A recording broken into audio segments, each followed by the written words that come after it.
don't really need it when it's a derby game. But they played very well in the game. You know what I mean? They were very, you know, when they got their chances, you know, they were very, very clinical. But Manchester United, another defeat for Ruben Amorim. Where does he go from here, Mark? I mean, it's all right talking about, you know, I'm sticking to my principles and my tactics, which is some of the things he was asked about after the game. But yet another loss. He's got to get things together soon, hasn't he? Or he's going to face a sack. Yeah, and I think in many ways I appreciate his honesty. I always have. And look, I think there's a lot to unpick from yesterday, but ultimately, I don't think Man City got out of third gear. I don't think they needed to. I think United were in it for 20 minutes and then a silly mistake at the back. And then, you know, it's like a boxing match, actually. You know, it's like when you get knocked down by the first one, you just got to wait to knock them down again. And Man City just played a very intelligent game throughout. I think the big conversation about the formation and the system, which exists in the United fan base, it certainly exists in the media, it's almost irrelevant now because he said after the game, I'm not changing. So people who are going, he needs to change the formation. You basically got to say, we've got to change the manager. Like, he isn't going to change. So he's going to stick to that system. You either stick to the manager. Why is he going to keep sticking to that system, right? Now, come on. Something ain't working. You can't just say, oh, it's my principles. I'm sticking to it, especially as a manager. You can make changes that will make you a bit more resolute, get through a little sticky patch. Then you can start bringing back your system. But it's coming across now as arrogant. You know what I mean? You've got a problem. Your system is not working, mate. You know what I mean? Why don't you try something else just to get things? But even the players must be thinking that, surely. So that's the danger, isn't it? Look, my personal issue is that I don't really care about the system or the formation. I don't think you don't need a formation or a system to beat Grimsby. It's a player profile. But looking at the game, speaking as a United fan, most people do not like Bruno Fernandes in the midfield. You know, if Arsenal were playing a midfield too and you're playing Odegaard next to Declan Rice, you're instantly going to go, you know, there's a weakness there. And if you look at the first goal yesterday, and it happened against Fulham, it's Bruno who loses Foden. You know, the midfielder's got to go with the runner. That, to me, talk about system formations, okay. But I think if you played Mainu and Ugarte, or Ugarte and Casemiro, or Casemiro and Mainu, they know that role.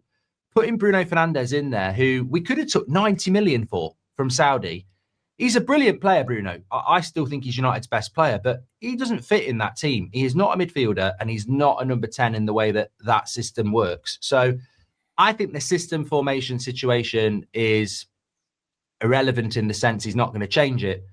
But what is relevant is that Bruno Fernandes doesn't work in that system, and it's costing us games. And I think the answer to the question is, Robbie, he's stubborn. He's not going to change. And in some ways, Sir Alex was stubborn. Arsene Wenger was stubborn. But there becomes a point where you don't have all the answers. And I think at the moment, he has got to look at changing things.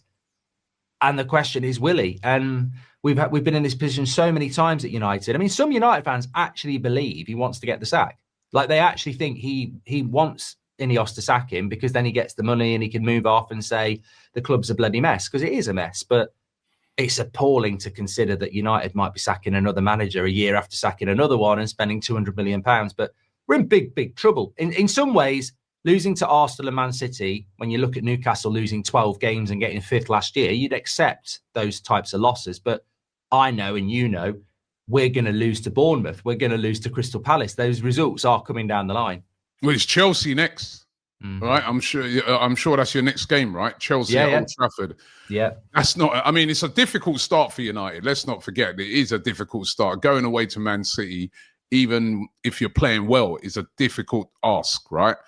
But they've got a difficult start. He needs something that, I mean, winning against Chelsea at the weekend would lift the place, would give him a big boost as well. That game's now becoming an essential win for him, isn't it? Yeah, and I mean, you look at the results Chelsea have had, they have dropped points, but the one thing Chelsea have got is a bloody good midfield. So you go into that game straight away and you go, if you're going to play Bruno in that midfield, it's problematic. And I would be saying, Cole Palmer, just attach yourself to Bruno, and then, you know, when we're on the attack, just sprint off him because he won't go with you, and you might get a tap in again. And you get, if we concede the same goal again, it becomes an issue. But I think look, for 20 minutes we're okay, but the games are about fine margins, and I don't think Man City were that good. You've got Man City next week. Now, if I was an Arsenal fan, there's a couple of things I'd be annoyed about yesterday. You know, the last-minute handball from Burnley and how Man United have just given Man City a really big boost of confidence when I don't actually think they're that good. I'd expect Arsenal to beat Man City, but you just never know how much confidence they might take from that now.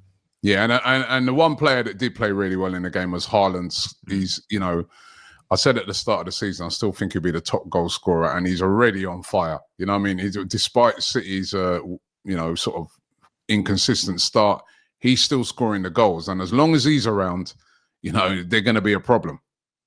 Yeah, but I think, unfortunately, you know, I'd fancy Arsenal's defence to deal with him better. We've seen how you shut him down, and the 2 goals he scored were really good, and he's in my team of the week.